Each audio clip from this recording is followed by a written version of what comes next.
Hello, good afternoon, everybody.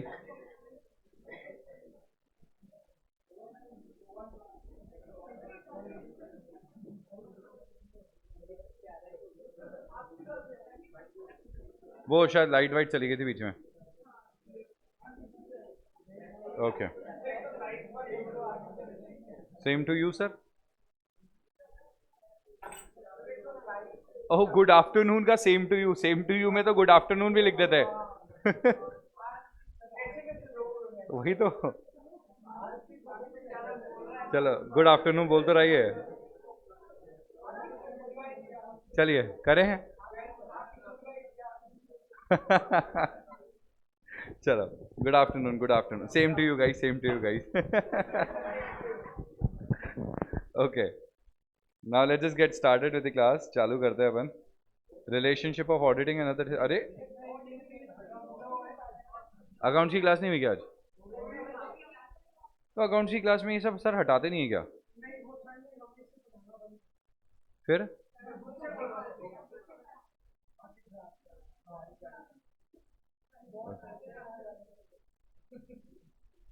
तो वो बाकी सबको कैसे पढ़ाते हैं?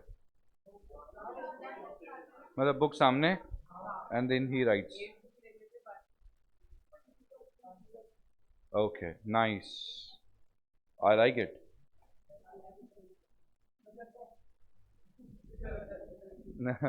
Everybody will not like it.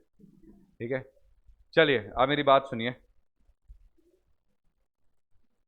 हम लोग आ गए चैप्टर के एंड में, आने वाले हैं हम लोग तो.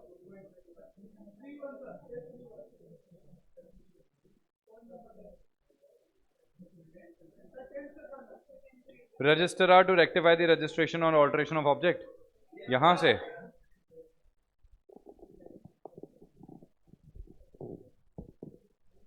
हाँ, रजिस्ट्रार टू सर्टिफाई. अब देखो यार, रजिस्ट्रार क्या करेगा? आपको अपना ऑब्जेक्ट क्लॉज चेंज करना था. कल मैंने आपको समझाया था ऑब्जेक्ट क्लॉज क्यों क्यों चेंज कर सकते हैं आप लोग. दो रीजन हो सकते हैं, या तो अपनी इच्छा से आप ऑब्जेक्ट को अपडेट करना चाहते हो, नए ऑब्जेक्ट्स में जाना चाहते हो, या फिर एक वो तरीका बताया था मैंने आपको जहां पे आपने क्या करा था, प्रोस्पेक्टस इशू करा था, फिर फंड्स लिए थे प्रोस्पेक्टस इशू करके, पैसे बच गए थे उस काम के बाद.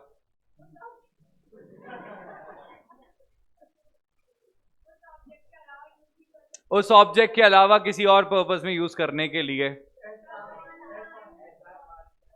एसआर पास करना है. और अगर कोई लोग नहीं माने तो पैसे देंगे. अब निकल. ठीक है, समझ गया मैं, बरोबर. याद आ गया मेरे को, रिकॉल हो गया. ठीक है. ओ, अबे you guys are very smart यार. आप लोग तो सही रिकॉल करा देते हो. चलिए, कि झूठी तारीफ. कोई तो झूठी तारीफ कर देता है. चलो यार, कोई बात नहीं, सुनिए मेरी बात. ठीक है, हकीकत में करता हूँ मैं आपकी तारीफ. हाँ वही तो. हर क्लास में नहीं बोलता मैं ये बात. नहीं नहीं नहीं, बिल्कुल नहीं. जैसे नहीं नहीं नहीं नहीं, आप पूछ लेना. एक काम करो, आप जाओ दूसरे बैच में पूछ लो कि तुम लोग की तारीफ करिएगा सर ने. ये मना करूंगा मैं? मतलब आप लोगों को मैंने ऐसा, अच्छा कोई पूछे ना कि तारीफ करे तो मना कर देना. यार अब हाँ वही तो यार, एक्सटर्नल कंफर्मेशन ले रही है ऐसे 505. चलो. मेरी बात सुनो. नहीं नहीं नहीं नहीं, मेरे को आपका बैच ज़्यादा पसंद है ना. सच्ची बात है ये, है ना. मेरे को आप लोग के बैच में ज़्यादा अच्छा लगता है, और आप लोग ज़्यादा अच्छे से पार्टिसिपेट करते हो. इतना भी नहीं करना. क्या? हाँ, अरे तो जितने भी करते हैं वही सफिशिएंट है भाई. सब बिल्डिंग उखाड़ोगे क्या तुम लोग? चलिए सुनिए सुनिए सुनिए. Registrar to certify the registration on alteration of the object. Registrar के पास आपने क्या कर दिया? रजिस्ट्रार को आपने नया मेमोरेंडम दे दिया, आर्टिकल्स दे दिए, बोले कि ये हमारा मेमोरेंडम है, ये हमने ऑल्टरेशन करे हैं मेमोरेंडम को, ऑब्जेक्ट क्लॉज को चेंज करा है. तो रजिस्ट्रार क्या कर देगा? उसको सर्टिफाई कर देगा कि ओके ठीक है, साइन कर देगा. 30 दिन मैंने आर्टिकल से नए वो दे देगा मेमोरेंडम। तो लिखा है यहाँ पे दी registrar shall register any alteration of the memorandum with respect to the object of the company and certify the registration within a period of from the date of special resolution. बरोबर, ठीक है। Alteration to be registered. No alteration shall be under this section shall have any effect until it is registered in accordance with the provision of this section. जब तक वो इस section के provision के हिसाब से रजिस्टर्ड नहीं हो जाता तब तक उसको नहीं माना जाएगा। मतलब जब तक आप आरओसी के पास जाके डॉक्यूमेंट्स फाइल करके अप्रूवल लेके जब तक ये सारे काम नहीं कर लेते तब तक आप वो दूसरा ऑब्जेक्ट चालू नहीं कर सकते। समझ आ गई बात? भाई आपने सोचा सॉफ्टवेयर तो आपने कहा शेयर होल्डर्स ने स्पेशल रेजोल्यूशन पास कर दिया, सॉफ्टवेयर बनाना चालू, ये आपकी बहुत बड़ी गलती रहेगी। नहीं, ऐसा नहीं करेंगे। रोको खुद को, रोको खुद को ऐसा करने से। कब करना चालू करना है ये सब? आरओसी ने जिस दिन अप्रूव कर दिया उस दिन से सब कर लेना। Only member have a right to participate in the divisible profits of the company. Any alteration of the memorandum in the case of company limited by guarantee not having a share capital intended to give any person a right to participate in the divisible profits of the company otherwise than as a member shall be void. ओहो, ये तो अलग है। This is a different point. देखिए सुनिए, अब हुआ क्या कि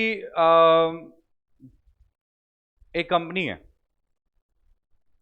शेयर्स हैंगे उसके पास? नहीं। जैसे लेट्स से जय क्लब, जय क्लब नाम सुना है सबने? कौन कौन जय क्लब को नहीं जानता? अच्छा, वो बहुत सारे लोग हो गए यार। अच्छा चलो, जो जय क्लब को नहीं जानते, क्या आप लोग जयपुर से हो? हाँ, तभी नहीं जानते। जयपुर में बहुत बड़ा बहुत फेमस क्लब है, जय club, Jaipur club, Ashok club, ठीक है, ये काफ़ी फेमस है। अगर आप जय क्लब का जय क्लब छोड़ो, आप जयपुर क्लब दिखाता हूँ मैं आपको। आई थिंक जयपुर क्लब की मेंबरशिप होगी अभी 40-45 लाख की, ठीक है। जयपुर क्लब,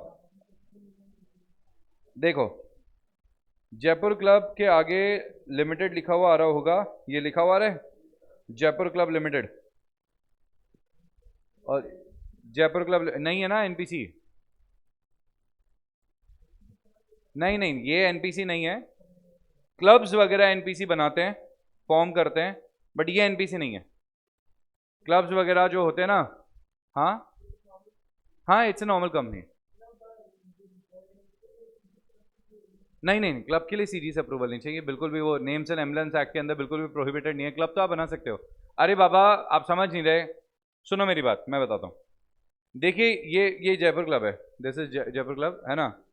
अब क्या होता है, जैसे दो तरह के क्लब्स होते हैं। अब जैसे आपका स्कूल है, वो क्या है, एक एनपीसी है। स्कूल का कोई क्लब बना हुआ है, स्पोर्ट्स क्लब बना हुआ है, वो एक एनपीसी है। ये एक प्रॉफिटेबल वेंचर है, ये बिजनेस कंपनी है।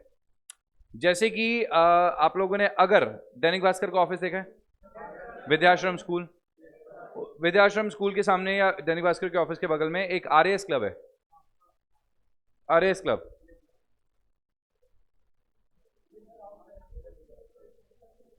अगर आपने देखा हो तो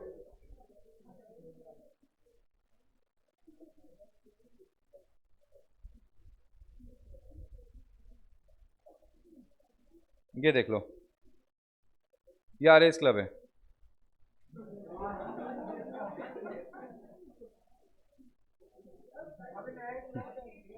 हाँ, ये नहीं, न्यूली तो नहीं है, हाँ हो गए 2-3 साल, बट हाँ ठीक है, this is RAS club, okay. अब ये आरएएस क्लब है, रास क्लब बोल सकते हो। आरएएस एक्चुअली बनाया इनिशियली आरएएस के लिए था, ठीक है, और मेरे दोस्त का ही है, तो मतलब इसका जिम था पहले एक, ठीक है। नहीं, वो बोल रहा था कि 5 लाख में मेंबरशिप ले ले, ठीक है, मैंने कहा नहीं चाहिए। मैंने कहा मैं क्या दूंगा क्या मेंबरशिप लेके, भाई मेरे को कोई काम की नहीं आएगी, ठीक है। ये उनके लिए होता है जिनके पास फोकट का टाइम होता है, एक्स्ट्रा टाइम होता है। मेरे पास है ही नहीं, ठीक है, तो मैंने मना कर दिया था। इसी तरीके से एक इंपीरियल क्लब बन रहा है जयपुर में, ठीक है। इंपीरियल क्लब बना रहे हैं किसका? जीटी का, जीटी वालों का। जीटी तो नाम सुना होगा आपने, ठीक है। जयपुर में ऐसे आते हैं तो ऐसा लगता है कि अरे कहाँ जाए घूमने के लिए, कहाँ देखे, तो जीटी, जीटी तो it's very famous, Gaurav tower. अभी जो गौरव टावर है तो उन्हीं का क्या है, उन्हीं का, ठीक है, मतलब वो पूरा एरिया गौरव टावर वालों का बन चुका है। वहाँ पे उनके 4 मॉल्स बन रहे हैं, 4 मॉल्स बन चुके हैं, ठीक है। तो जीटी उनका, जीटी स्क्वायर उनका, ठीक है। तो हाँ, जीटी सेंट्रल उनका, तो उधर जीटी का ही बन रहा है, उधर इंपीरियल क्लब इनका बन ही रहा है, उधर इन्होंने अपार्टमेंट्स भी बनाए हैं, ठीक है, तो अब इन्होंने जो इंपीरियल क्लब बन रहा है इनका, उसकी मेंबरशिप दे रहे हैं ये 7 लाख रुपए में, 7 lakhs, 7 lakhs की मेंबरशिप दे रहे हैं, लाइफ टाइम मेंबरशिप है, बेनिफिशियल है, ऐसी कोई दिक्कत नहीं है। बट बात क्या है, ये सब प्रॉफिटेबल वेंचर्स हैं। क्या? अरे लाइफ मेंबरशिप फीस 1 ईयर की थोड़ी मेंबरशिप हो गई थी 7 लाख रुपए कौन देगा 7 लाख रुपए for 1 year membership? Nobody will give this amount. Life time membership, LMF। जैसे जयपुर क्लब है ना, तो जयपुर क्लब की मेंबरशिप देखो, जयपुर क्लब की मेंबरशिप है 30-35 लाख की आराम से होगी, 30-35-40 lakh Jaipur club membership fees. देखते हैं, देख लो ये क्या लिखा हुआ है, membership of the club is open in life. आगे समझ में, लाइफ मेंबरशिप फीस है, ये इंक्वायरी फॉर्म है, जब आप इसको भरोगे उसके बाद ये आपकी इंक्वायरी करेंगे, उसके बाद ये आपकी इंक्वायरी करेंगे, आपके रिटर्न्स वगैरह देखेंगे, इनको लगता है कि आपको दे सकते हैं तो दे देंगे, नहीं तो नहीं देंगे। ओके, और एक कॉर्पोरेट मेंबरशिप भी होती है, जैसे कंपनी ने मेंबरशिप ले ली तो जो कंपनी के एम्प्लॉयज़ हैं वो उस मेंबरशिप को एंजॉय कर सकते हैं जब तक वो कंपनी के एम्प्लॉयज़ हैं, तब तक के लिए। समझ आ गया? चलिए अब सुनिए, अब ये जो मेंबरशिप होती है जो देख रहे हैं, ये कंपनीज कौन सी है? ये कंपनीज है limited by guarantee not having a share capital. In companies के पास क्या नहीं है? शेयर कैपिटल नहीं है। भाई आज मैं मेंबर बन रहा हूं अगर किसी क्लब का, that means I am becoming one of the owner of the club. तो शेयर कहां है? Where is the share? तो ये कंपनी शेयर्स नहीं बेच सकती, आप समझो, क्योंकि इनका वो बिजनेस मॉडल है ही नहीं। इनका बिजनेस मॉडल है लोगों को साथ में मेंबर बनाना ताकि लोग सर्विसेज एंजॉय कर सकें, बरोबर। तो इन कंपनीज में शेयर कैपिटल की रिक्वायरमेंट है क्या? इन कंपनीज में किसकी रिक्वायरमेंट है? मेंबरशिप की। पैसे तो चाहिए बिजनेस करने के लिए, तो क्या लिखा है? Only member have a right to participate in the divisible profit of the company. Any alteration in memorandum in case of a company limited by guarantee not having a share capital intended to give any person right to divisible profits. किसी person को other than member को right नहीं दे सकते to participate in the divisible profit of the company. समझ आ गया क्या? कोई और पार्टिसिपेट नहीं कर सकता किसी भी तरीके से डिविजिबल प्रॉफिट्स के अंदर। बोलो, कोई डाउट है या समझ आ गया? बरोबर। Alteration noted in every copy. जो भी ऑल्ट्रेशन होगा ना, जो भी आप ऑल्ट्रेशन करेंगे वो हर कॉपी के अंदर नोट कर दिया जाएगा, और फिर नई वाली कॉपी ही आगे सर्कुलेट करी जाएगी, पुरानी वाली को रिमूव कर दिया जाएगा। सिंपल है। Every alteration made in the memorandum और articles of the company shall be noted in every copy of the memorandum and articles as the case may be. If company makes any default in complying with the stated provision, तो penalty कितनी लग सकती है? 1000 rupees for each copy of the memorandum और articles issued without such alteration. तो आपने क्या किया गलती से? ठीक है, किसी को पुराना वाला मेमोरेंडम दे दिया, बल जबकि आप ऑल्ट्रेशन कर चुके हो, तो पुराना वाला मेमोरेंडम दे दिया, तो एक कॉपी के 1000। आई बात समझ में? पेनल्टी समझ आ गई सबको? Now this is the amount of penalty जी। हाँ, अगर वो आपके टर्म्स को अफेक्ट कर रहा है तो, मतलब जो अपने बीच में कॉन्ट्रैक्ट हो रहा है, अब आपने उसी के अंदर कुछ चेंजेस लेके आए, उसी पॉइंट में अमेंडमेंट लेके आए, फिर आपने मेरे को पुराना मेमोरेंडम दे दिया, तो गड़बड़ हो जाएगी। हाँ, ओके फाइन, ये हो गया। ये तो हो चुका है अपना, ऑलरेडी अपन रीड कर चुके हैं इसको, ये अपन कर चुके हैं ना। Let's talk about alteration of articles. करें? कुछ कुछ याद करने हैं, बाकी सारे याद नहीं करने हैं। मेन तो वो याद करने थे अपने को स्टार्टिंग वाले जो मैंने बता दिए थे, बाकी ठीक है। इसमें इतने ज़्यादा सेक्शंस इंपॉर्टेंट नहीं है, आगे चैप्टर्स के सेक्शंस इंपॉर्टेंट है। ये एक्चुअली बेस चैप्टर है, आगे चैप्टर के लिए बेस तैयार कर रही है। ऑलमोस्ट खत्म हो जाएगा भी है 3-4 दिन में, 3-4 डेज में इसको कंप्लीट करके we are going to start with the next chapter. Articles of alteration of articles, करें स्टार्ट? यार ये अचानक से ज़्यादा गर्मी कैसे बढ़ गई है? सारे इसी बंदे इसलिए, वो आई थिंक वो या तो लाइट चली गई होगी।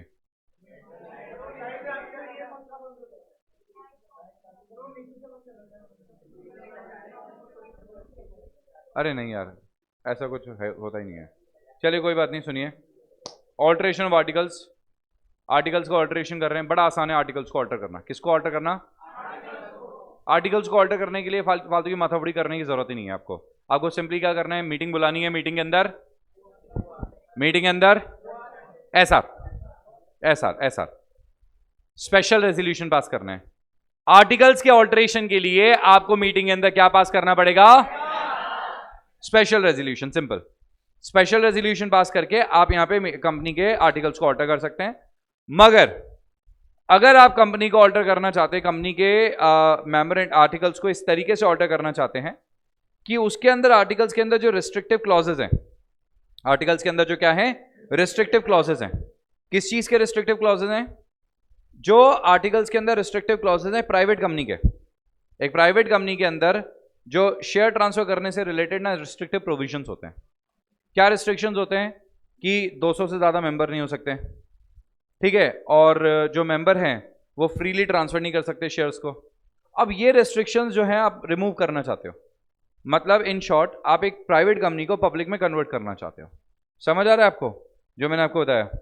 ठीक है, अगर आप प्राइवेट कंपनी को यहां पे क्या करना चाहते हो, पब्लिक कंपनी में कन्वर्ट करना चाहते हो, तो ये भी तो ऑल्टरेशन ऑफ आर्टिकल्स हुआ, हाँ या नहीं भाई? जैसे जोमैटो प्राइवेट लिमिटेड था, किस में कन्वर्ट हो गया?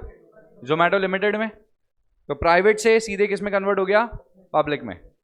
ऑल्टरेशन ऑफ आर्टिकल्स ने क्या इफेक्ट दिखाया? प्राइवेट से उसको पब्लिक में कन्वर्ट कर दिया। तो अगर ऐसा होता है तो इसके लिए हमें किसकी अप्रूवल चाहिए होगी? सेंट्रल गवर्नमेंट की अप्रूवल चाहिए होगी, बरोबर? ठीक है, देखिए, alteration by special resolution subject to any provisions of the act and conditions contained in the memorandum, if any, a company may by passing a special resolution alter its articles। आसान है, but नीचे क्या लिखा है? Subject to the conditions contained in the memorandum. ठीक है, if any company, अगर कहाँ कंडीशंस कहाँ पे दे रखी होगी? मेमोरेंडम। मतलब ये याद रखना कि आप लोग अगर मेमोरेंडम और आर्टिकल्स को ऑल्टर करना चाहते हो तो करो, but it cannot go beyond your memorandum as well as it cannot go beyond your act। समझ आई बात भाई? subject to the provision of this act and the condition contained in the memorandum, if any company may by passing a special resolution alter its articles। तो ऐसा नहीं होना चाहिए ना कि आपका आर्टिकल का ऑल्टरेशन जो है वो आपके मेमोरेंडम की बियॉन्ड चला जा रहा है, वो तो गड़बड़ हो जाएगी ना। कंपनीज एक्ट के बियॉन्ड कोई नहीं जा सकता, कंपनीज एक्ट के विद इन मेमोरेंडम होना चाहिए, मेमोरेंडम के विद इन आर्टिकल्स होना चाहिए, बरोबर? अब भाई क्या हो रहा है यहाँ पे? सीन क्या चल रहा है यहाँ पे? सीन ये चल रहा है कि आप अपने आर्टिकल्स को ऑल्टर करते हो और इस तरीके से ऑल्टर करते हो कि आप मेमोरेंडम के बियॉन्ड चले जाओगे। तो ऐसा होना चाहिए क्या? यही चीज ये बोलने की कोशिश कर रहा है, ऐसा नहीं होना चाहिए। तो क्या होना चाहिए? That alteration must be within the act as per the provisions of the act and within the memorandum of the company, within the memorandum of the company. बताइए, एकदम बरोबर? लास्ट तक clear? Sir आपको clear है एकदम? Sir इतनी गर्मी में आपने हैट क्यों लगा रखी है, मतलब कैप क्यों लगा रखी है? चलो ठीक है, कोई दिक्कत किसी को?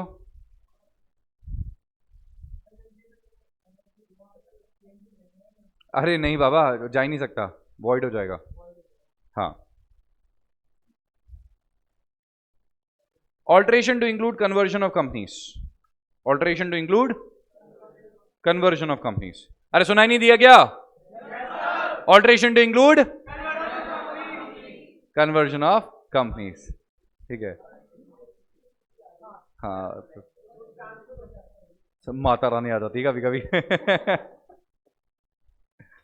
So alteration of articles includes alteration with the effect that having effect of conversion of private into public, public into private. Even where a company being a private company alter its articles in such a manner that they no longer include the restrictions and limitations which are required to be included in the articles of the private company under this act, then such company from the date of alteration ceases to be a private company। देखो private company जो होती है ना और public company में difference क्या होता है? ऑनेस्टली देखा जाए तो प्राइवेट कंपनी और पब्लिक कंपनी में जो डिफरेंस होता है वो होता है उनके आर्टिकल्स के रेस्ट्रिक्शंस का। जिस तरीके से जैसे ही आपने आर्टिकल्स के रेस्ट्रिक्शंस को रिमूव किया, कट 200 मेंबर्स, कट, ठीक है, restriction on transferability of shares, cut, okay. जैसे ही आपने क्या करा, ये प्रोविजंस को कट करते जा रहे हो, वो किसकी तरफ जाती जा रही है? प्राइवेट। किसकी तरफ जाती जा रही है? पब्लिक कंपनी की तरफ। तो जैसे ही आपने रेस्ट्रिक्शंस को कर दिया कैंसिल, वो क्या बन जाएगी? Public company. और एक पब्लिक कंपनी के आर्टिकल्स के अंदर जैसी ये बातें आपने लिख दी तो क्या बन जाएगी? प्राइवेट कंपनी बन जाएगी। समझ आ गया? Provided further that any alteration having effect of conversion of a public company into private company shall not be valid unless it is approved by an order of the CG। तो public को private बनाने के लिए आपको central government की क्या चाहिए? Company approval चाहिए। अच्छा, प्राइवेट से पब्लिक जाने के लिए ना, वो चलेगा, वो चलेगा। प्राइवेट से पब्लिक में जा रहे हो, स्कोप बढ़ा रहे हो तो चलेगा, बट पब्लिक से प्राइवेट में आ रहे हैं तो स्कोप कम हो रहा है, तो वो नहीं चल पाएगा जब तक सेंट्रल गवर्नमेंट की अप्रूवल नहीं है। क्योंकि सेंट्रल गवर्नमेंट क्या करेगा? अपने आप को इंश्योर करेगा। क्या करेगा? अपने आप को इंश्योर करेगा। किस चीज के लिए इंश्योर करेगा? कि भाई I just want to make myself ensure, मैं अपने आप को इंश्योर करना चाहता हूं कि तुम्हारे क्रेडिटर्स, डिवेंचर होल्डर्स, इनको कोई तकलीफ तो नहीं है, इनको कोई तकलीफ तो नहीं है, अगर है या तो इनको पे कर दो, ठीक है, या इनको सिक्योर कर दो, ऐसा कुछ है तो जस्ट इन बातों के लिए अपने आप को सिक्योर करने के लिए यहां पे क्या दे रखा है कि यहां पे कन्वर्जन करने से पहले आपको किससे अप्रूवल लेनी पड़ेगी? तो कौन से कन्वर्जन से पहले अप्रूवल चाहिए भाई? पब्लिक से प्राइवेट बनने के लिए, और प्राइवेट से पब्लिक बनने के लिए नहीं चाहिए। सिर्फ क्या करना पड़ेगा प्राइवेट से पब्लिक बनने के लिए? अरे बाबा एसआर तो पास करना है, आर्टिकल्स को भी ऑल्टर करना है ना, रेस्ट्रिक्टिव प्रोविजंस जो है ना आर्टिकल्स के, उसको रिमूव करने का। बरोबर? Provided also that any application pending before the tribunal as on the date of commencement of the company's amendment ordinance 2019 shall be disposed of by the tribunal in accordance with the provision applicable before such commencement। हटा दो इसे। Okay, नहीं ऐसे मत काटो इतना गंदे तरीके से, ऐसे छोटा सा कट लगाओ। मेरा रस तो क्या है, ये लो।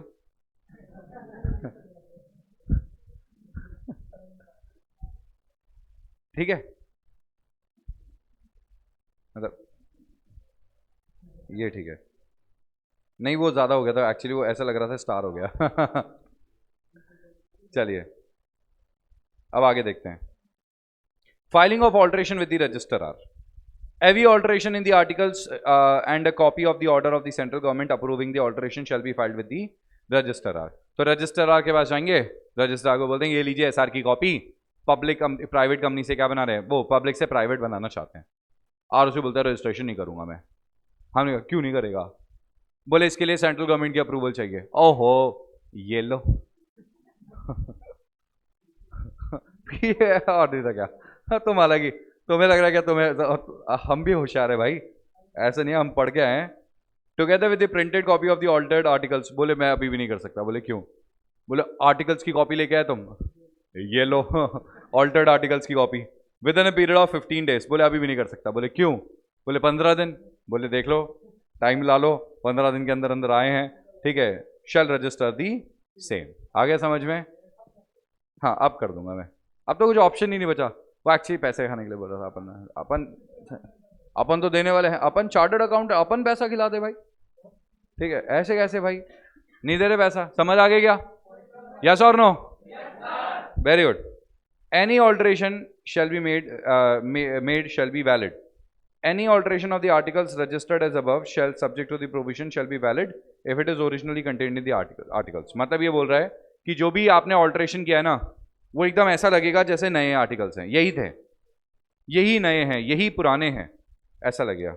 इसका भी कोई मतलब नहीं, मतलब nobody will ask this thing, कोई नहीं पूछने वाला है आपसे। डन, आगे बढ़े। Alteration noted in every copy।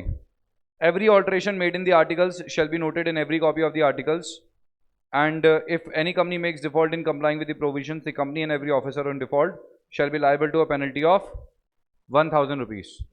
तो आपको नहीं लगता है सेम पिंच है? ठीक है, कहाँ पढ़ा थे? समझ आ गया? मतलब 2000 की पेनल्टी, 1000 मेमोरेंडम की, 1000 आर्टिकल्स की। आ गया समझ में? ठीक है भाई, चलिए अब बात करते हैं अपन copies of memorandum articles etcetera to be given to the members. देखो वैसे तो क्या है, मेमोरेंडम और आर्टिकल्स की कॉपी के लिए आजकल ये प्रोविजन एप्लीकेबल है नहीं, क्योंकि ऐसी मारामारी होती नहीं है।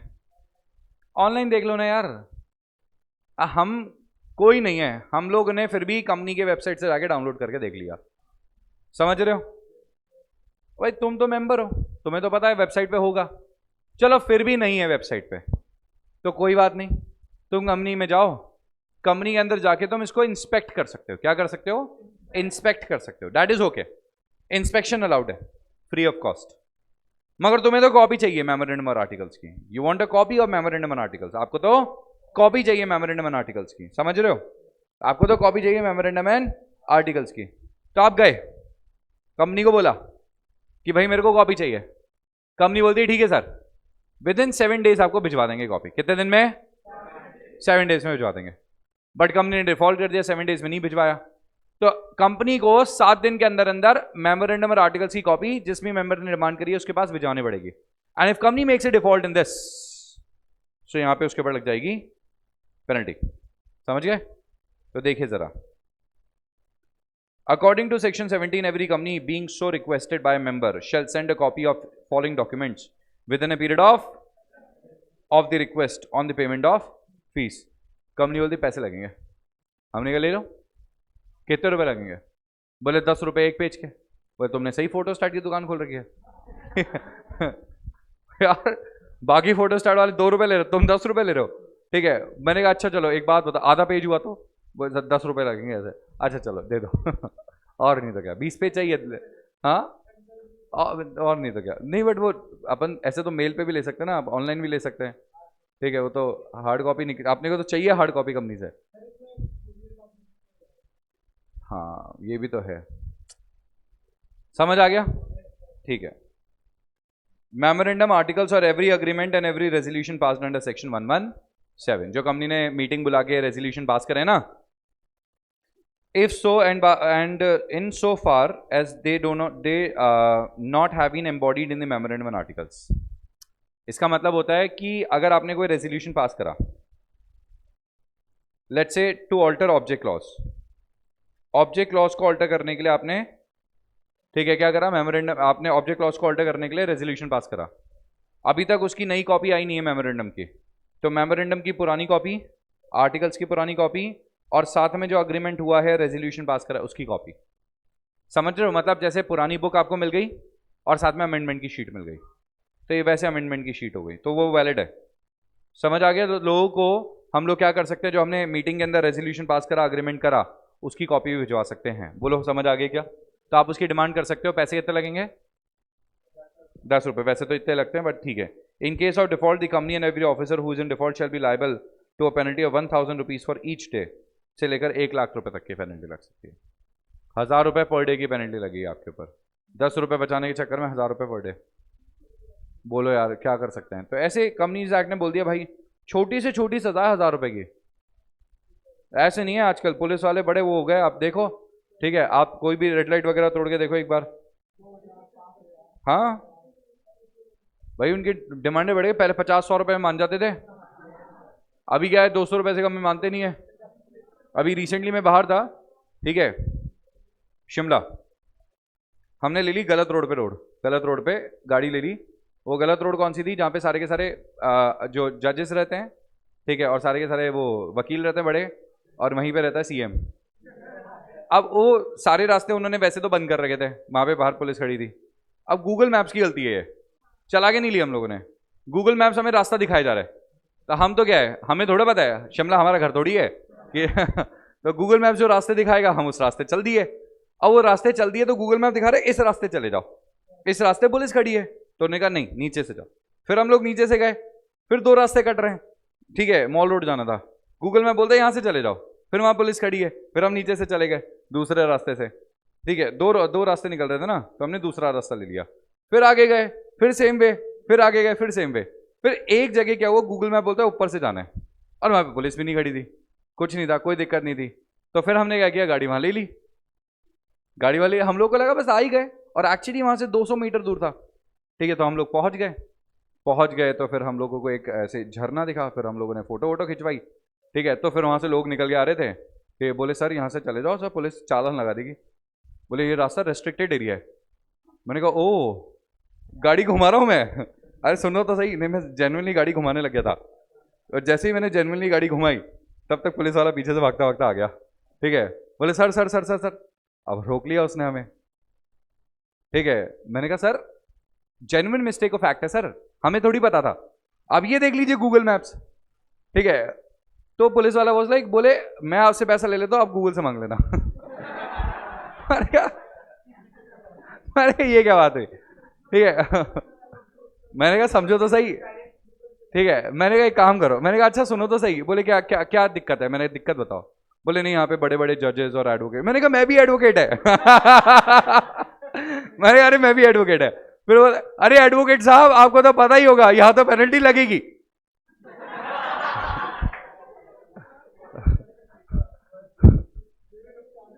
मैंने कहा यार,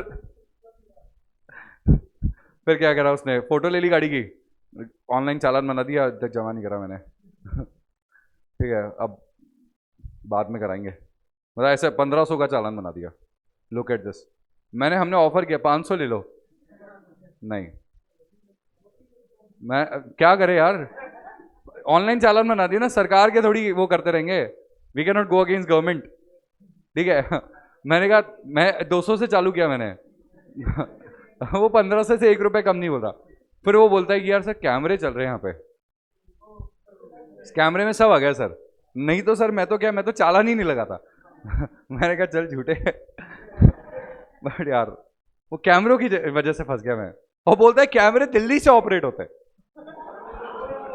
वहीं पे कोई खराबी हो जाए तो अलग चीज है। मैंने कहा वाह, तो ट्रिप हमारा 1500 रुपये महंगा पड़ गया। इन शॉर्ट, फिर गाड़ी हमें पीछे से, फिर अब तो पैसे दे दिए, अब तो क्या है, अब तो मैं आगे से गया उसके। ठीक है, फिर पुलिस वाला हाँ हाँ हाँ क्या, मैंने कहा हो गया सर, हो गया हो गया। फिर मैं आगे से गया, मैंने कहा चौड़ में जाऊंगा अब तो मैं। तो ये आजकल बड़े एक्सपेंसिव हो गए चालान वालान, ये कंपनीज एक्ट सब अमेंड हो गया भाई, कोई काम सस्ता नहीं रहा। तो मेहनत करो, ज्यादा पैसे कमाओ, ठीक है तो ही ठीक है, तो चालान दो। चलो अब देखिएगा जरा, registered office of the company, अब हम चालू कर रहे हैं registered office of the company के बारे में, बरोबर। तो अब हम ना इंडिविजुअल टॉपिक्स के ऊपर थोड़ा सा डिटेल में डिस्कशन चालू कर रहे हैं, इस तरीके से जैसे registered office of the company के बारे में हम लोग बात करना चालू कर रहे हैं। तो रजिस्टर्ड ऑफिस क्या होता है, what is the meaning of registered office of the company. भाई कंपनी को एक ऑफिस तो चाहिए, तो ऐसा होता है, मैं आपको पूरा प्रोसेस याद दिला देता हूं एक बार, अगर आपको वैसे तो याद होना चाहिए बट फिर भी मैं एक बार आपको याद दिला देता हूं। कंपनी जो बनती है, तो क्योंकि कंपनी एक, अच्छा एक बार ऑनलाइन वालों के भी डाउट्स वाउट्स है तो देख लेते हैं, कुछ है क्या। नहीं नहीं नहीं नहीं, ये लिस्टेड नहीं, अनलिस्टेड कंपनी है, it is unlisted public company. ठीक है मोहित, हाँ अनलिस्टेड पब्लिक कंपनी, और जयपुर स्टॉक एक्सचेंज लिमिटेड बंद हो गया। ठीक है, हाँ जयपुर स्टॉक एक्सचेंज लिमिटेड कोई काम नहीं करता। ठीक है, वहाँ पे छोटे छोटे ऑफिसेज हैं एनएससी बीएससी के बस। ओके, क्योंकि वो भी अब सब कुछ ऑनलाइन हो चुका है तो उसका रेलेवेंस भी खत्म होता जा रहा है। ठीक है, हाँ सो अभी हम बात कर रहे हैं किसके बारे में, हाँ कंपनी बन रही है। अब जब तक कंपनी बनेगी नहीं, सी हम कंपनी बना रहे हैं, हम कंपनी बना रहे हैं, जब तक कंपनी बनेगी नहीं तब तक के लिए कंपनी का ऑफिस हो ही नहीं सकता, सिर्फ हो सकता है address for correspondence. Very good, से एक एड्रेस फॉर कॉरेस्पॉन्डेंस हो सकता है। Sir what is the meaning of address for correspondence, आप बताओ। इससे आज तक एक भी क्वेश्चन नहीं पूछा, आज एड्रेस फॉर कॉरेस्पॉन्डेंस। हाँ हाँ हाँ हाँ, सही जा रहे हो।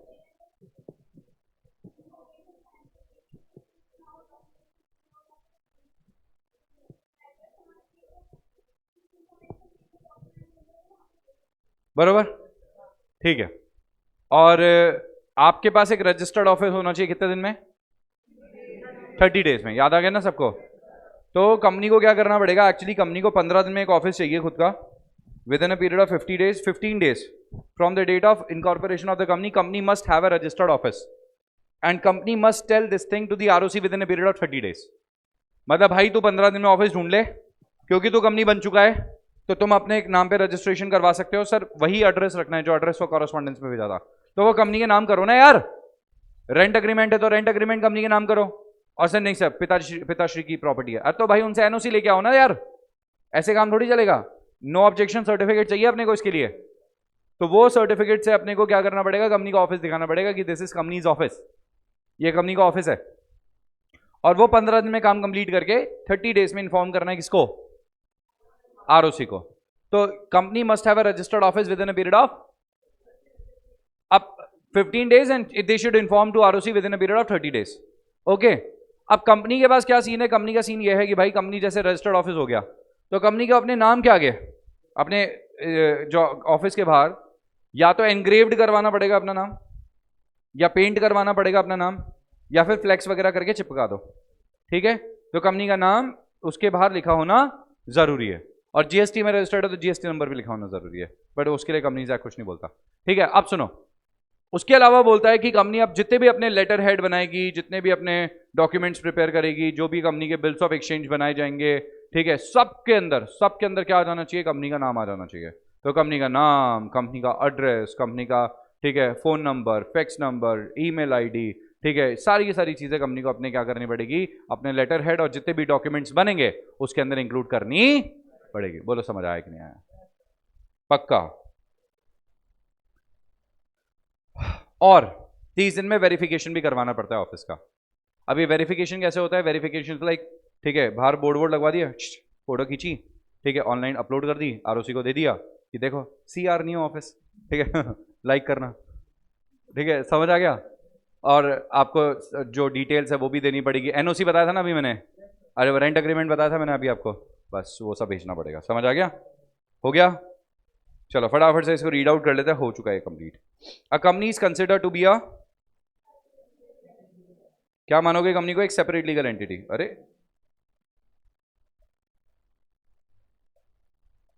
आज ही चलना है सर, अच्छा यहां से चलेगा।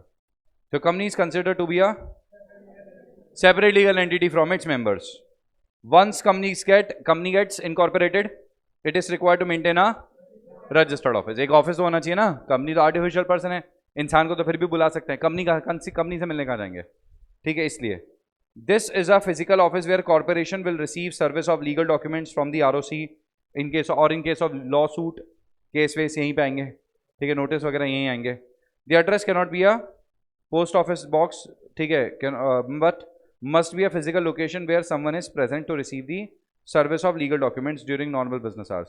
पोस्ट ऑफिस नंबर बॉक्स नहीं होना चाहिए कि अरे इस पोस्ट ऑफिस बॉक्स पे भिजवा देना, ठीक है, फिर मैं पोस्ट ऑफिस जाके लेटर ले लूंगा। No no no no no no no, you should have a office.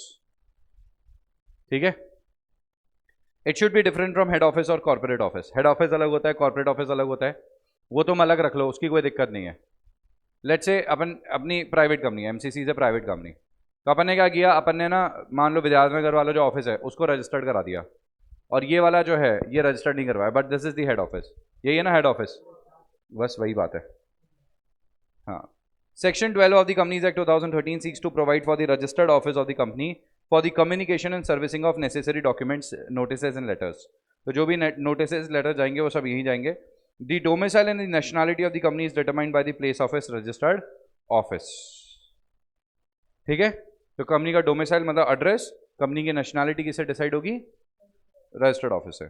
This is also important for determining the jurisdiction of the court. जैसे होता है ना, कई केस हो रहा है या कोई अपन कॉन्ट्रैक्ट कर रहे हैं तो उसमें लिख देता है, मेंशन कर देते हैं सब्जेक्ट टू, ठीक है, Rajasthan jurisdiction, subject to jurisdiction of Jaipur. समझ आ गया? ऐसा बरोबर? ठीक है भाई। तो it is also important for determining the jurisdiction of the court. Registered office कितने दिन में हो जाना चाहिए? A company shall within 30 days of its incorporation and at all the times thereafter, 30 दिन के बाद से लेकर, 30 दिन के अंदर अंदर से लेकर जिंदगी तक, कंपनी की जब तक लाइफ है, have a registered office capable of receiving end acknowledging all communication notices, ठीक है, एज में बी एड्रेस टू इट। तो जितने भी नोटिसेस भेजे जाएंगे, जो कुछ भी भेजा जाएगा, ठीक है, कंपनी के पास क्या होना चाहिए, इसका रजिस्टर्ड ऑफिस होना चाहिए। समझ आ गया? लाइफ टाइम तक। वेरिफिकेशन होगा, the company shall furnish to the registrar verification of his registered office within a period of 30 days. Labeling of company.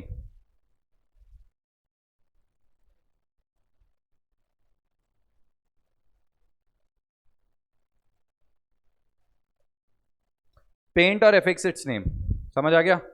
Paint करवा लो, एफिक्स करवा लो, and the address of its registered office, and keep the same painted और affixed on the outside of every office और place of business of its business is carried on A conspicuous position, मतलब एक ऐसी position जहाँ पे दिखे, नजर आए, ठीक है।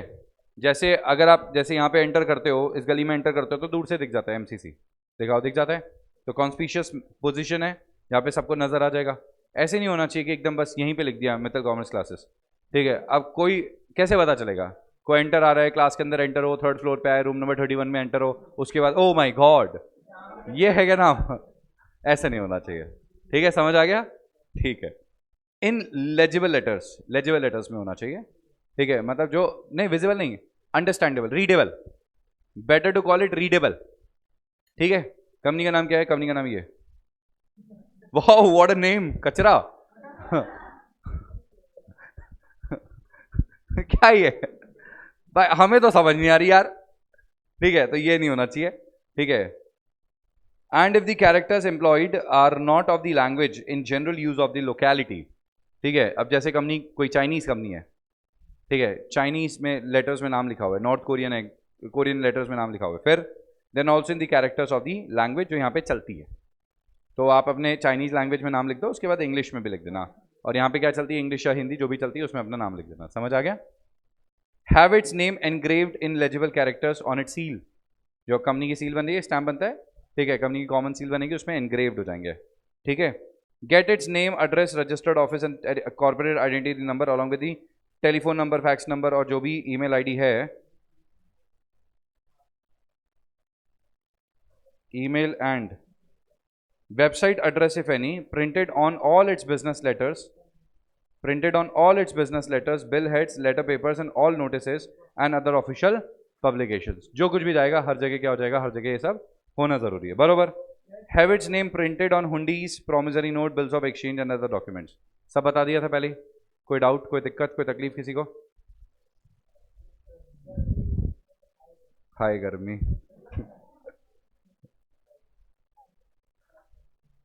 क्या, हाँ अरे वो देख लेना, अपनी कैंसिल नहीं होनी चाहिए, अपन तो क्या है, अपन तो हो गई, समझ आ रहा है क्या। पानी वानी पी लो, डिहाइड्रेटेड रहोगे ऐसे, हाइड्रेटेड रहोगे ऐसे, डिहाइड्रेटेड नहीं होना है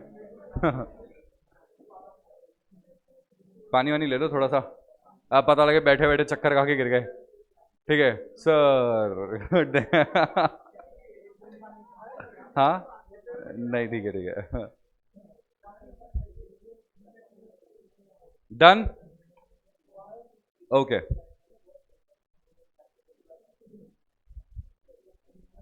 ऐसे बात ये थोड़ा सा क्या है, यहाँ पे खड़े रहना पड़ता है, नहीं तो अपने आप बढ़िया वर्कआउट हो जाता हाँ, कैमरा लेके घूमना पड़ेगा मेरे को चलिए जोक्स अपार्ट, इधर देख लीजिए। Name change by the company, नाम बदलना चाहते हो आप, बदल लो, कोई दिक्कत नहीं है, 2 साल तक पुराना नाम भी साथ में लगेगा, याद आ गया। हाँ जोमेटो, जोमेटो लिमिटेड, ब्रैकेट में Zomato private limited, Zomato media private limited, तो भाई 2 साल में 2 बार नाम चेंज कर लिया तो दोनों नाम लगाने पड़ेंगे साथ में, बरोबर। Where a company has change its name during last 2 years, तो उसको पुराने नाम भी को भी प्रिंट करवाना पड़ेगा 2 साल के लिए। इन केस ऑफ ओपीसी, अब लोगों को पता कैसे चलेगा कि तुम वो एक ओपीसी हो, लोगों को पता कैसे चलेगा कि तुम एक, तो एक काम करो ना, लिख दो ना अपने नाम के आगे ओपीसी, तो लोगों को पता लग जाएगा ओपीसी हो, बरोबर, ठीक है। The words one person company shall be mentioned in the brackets below the name of such company, ठीक है, wherever the name is printed, affixed or engraved, ठीक है, जहां पे भी तुम्हारा नाम लिखा गया है, पेंट करा गया है या फिर एनग्रेव करा गया है, समझ आ गया क्या। हाँ जैसे कुछ लोग, ठीक है, एनग्रेव्ड कर आते हैं अपना नाम पेड़ों पे दिल बना के, नहीं तो पहाड़ों पे, बड़े बड़े पहाड़ों पे चढ़ के वहां पे दिल बना के लिखाते हैं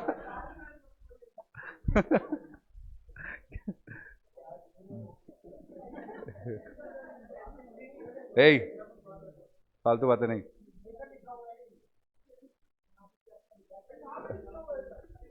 रीपेंट करवा देंगे,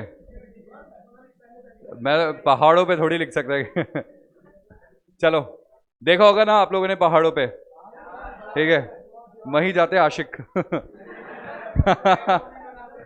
भाई ऐसे एरो एरो बना के आते हैं, मतलब बोले पढ़ाई लिखाई कर ले धंधा पानी कर ले, काम कर ले,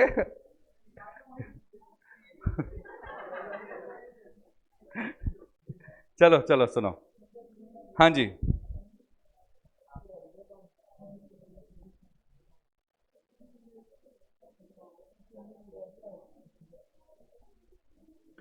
notice of change to registrar. Notice of every change in the situation of the registered office, verified in the manner prescribed after the date of incorporation, shall be given to registrar within 30 days of the change. मतलब अगर आप अपना registered office change करते हो, एक location से दूसरी location जाते हो, तो उसका वेरिफिकेशन आपको 30 दिन में देना पड़ेगा। किसको? आरओसी को। अच्छा, कंपनी अपना रजिस्टर्ड ऑफिस कैसे चेंज कर सकती है? बताया था ना आपको मैंने, ये तो पहले ही पढ़ा चुका हूं ना मैं। By passing a board resolution, अगर आपको with in same city town और विलेज चेंज करना है तो, और अगर आपको सिटी चेंज करनी है, टाउन चेंज करना है, या स्टेट चेंज करना है, कुछ भी चेंज करना है, ठीक है, तो क्या करना पड़ेगा? एसआर पास करना पड़ेगा, बरोबर? ठीक है। Change of registered office outside the jurisdiction of registrar, अगर आप रजिस्ट्रार की ज्यूरिसडिक्शन के बाहर जाना चाहते हो तो क्या होगा? तो उसके, अरे क्या चल रहा है भाई तेरा?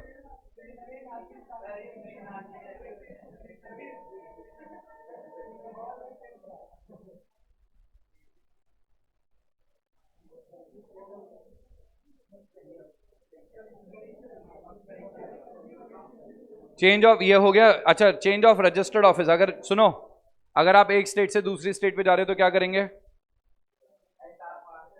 अरे बाबा, रीजनल डायरेक्टर से पूछना पड़ता है, बताया तो था। ठीक है, देखिए क्या लिखा हुआ है। Where a company changes its place of registered office from jurisdiction of one registrar to the jurisdiction of another within same state, same state में अगर आप चेंजेस करते हो तो then this must be approve by regional director. हाँ, वो central government से पूछना पड़ता है। सेंट्रल गवर्नमेंट ने पावर किसको दे दी है? रीजनल डायरेक्टर को। पढ़ा दिया था मैंने, सेम पॉइंट्स है जी। सर आरओसी तो अपनी जगह पे आरओसी है। क्या हुआ?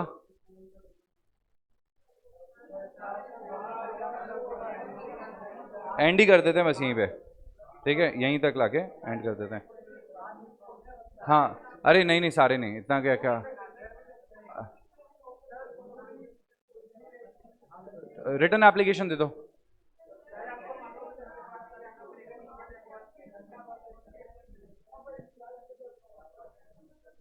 मनोज सर को दे दो रिटर्न एप्लीकेशन।